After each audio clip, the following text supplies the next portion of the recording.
Halo, Assalamualaikum warahmatullahi wabarakatuh. Nama saya Reza Andrina Putri, peserta Latsar CPNS Kabupaten Bengkayang, golongan 2 angkatan 60 tahun 2022.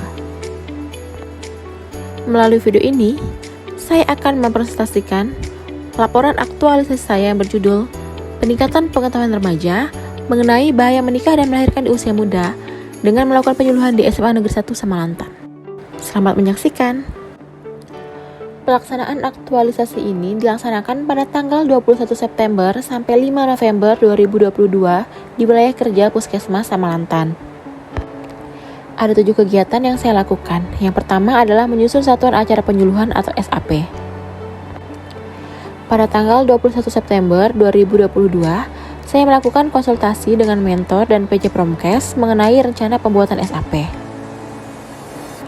Kemudian, pada tanggal 23 September 2022, saya melakukan konsultasi kembali dengan mentor dan PJ Promkes untuk menentukan sasaran dan tempat penyuluhan. Dan melalui hasil konsultasi, ditentukanlah tempat penyuluhan yaitu SMA 1 Samalantan dengan sasaran siswi kelas 11 IPA.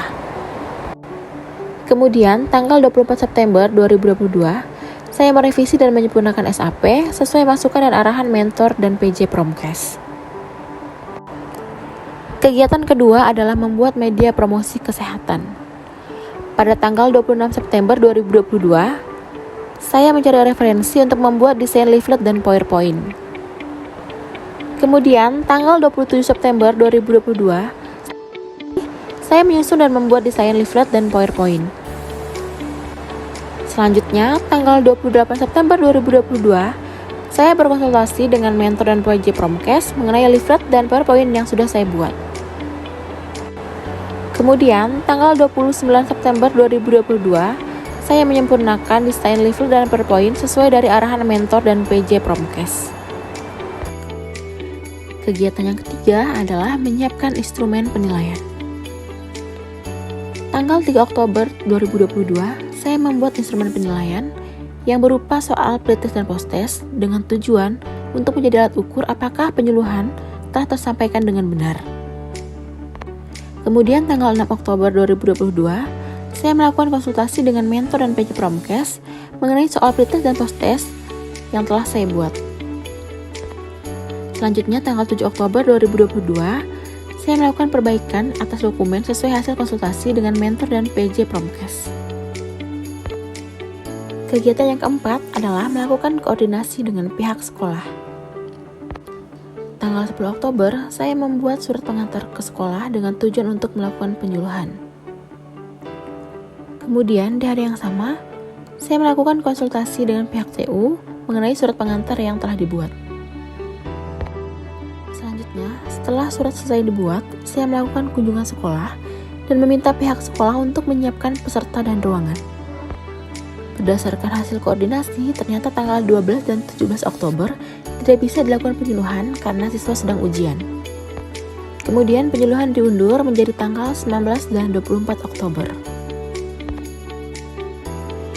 Kegiatan yang kelima adalah melakukan penyuluhan. Penyuluhan pertama dilakukan tanggal 19 Oktober 2022. Pertama, saya memperkenalkan diri dan menjelaskan maksud dan tujuan kegiatan. Kemudian, saya meminta peserta untuk mengisi daftar hadir. Kemudian, saya membagikan form pretest sebelum menyampaikan materi. Setelah peserta selesai mengisi pretest, selanjutnya saya membagikan leaflet. Setelah saya membagikan leaflet, saya melakukan penyuluhan termasuk memberikan tanya jawab. Peserta sangat antusias dan proaktif. Mereka memberikan pertanyaan saat sesi tanya jawab. Kemudian, penyuluhan kedua dilakukan pada tanggal 24 Oktober 2022. Yang pertama saya lakukan adalah saya meminta peserta untuk mengisi daftar hadir. Kemudian, saya membagikan form pretest sebelum menyampaikan materi. Selanjutnya, saya membagikan leaflet. Setelah membagikan leaflet, saya merefresh kembali materi yang dilakukan pada penyuluhan yang pertama. Karena materi yang disampaikan adalah sama pada penyuluhan yang kedua. Ternyata peserta sangat proaktif dan masih mengingat materi yang pertama. Kemudian saya melanjutkan untuk menyampaikan materi penyuluhan. Kegiatan yang keenam adalah pelaksanaan penilaian kegiatan. Yang pertama dilakukan pada tanggal 19 Oktober, yaitu adalah memberikan arahan pengisian post-test. Setelah itu, membagikan form post-test dan memantau peserta saat pengisian soal post-test. Pelaksanaan penilaian kegiatan tanggal 24 Oktober 2022. Yang pertama adalah memberikan arahan pengisian soal post-test. Setelah itu, membagikan form post-test dan memantau peserta saat pengisian soal post-test. Kegiatan yang ketujuh adalah evaluasi dan pelaporan kegiatan. Pada tanggal 26 Oktober 2022, saya melakukan rekapitulasi soal pretest dan post-test. Kemudian, tanggal 27 Oktober 2022, saya melakukan analisa data dari perekapan hasil pretest dan post-test. Kemudian, tanggal 3 November 2022, setelah saya melakukan analisa dan mengolah data dalam bentuk laporan, saya menyampaikan hasil laporan yang telah saya buat kepada atasan dan meminta saran kepada atasan mengenai kekurangan dan laporan yang telah saya buat. Berdasarkan hasil analisa data, pada penyuluhan pertama tanggal 19 Oktober 2022, persentase rata-rata nilai pretest adalah 63,57% dan post-test adalah 82,50%. Ini artinya ada peningkatan pengetahuan remaja sebesar 18,93%.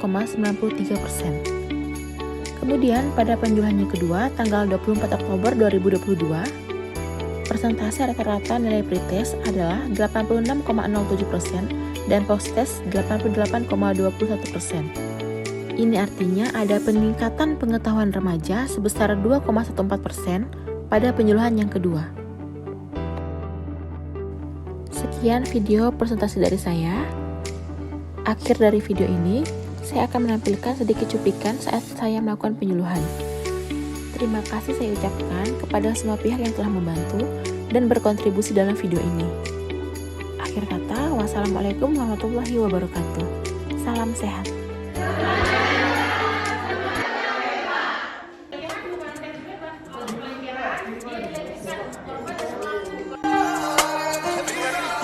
Just like that.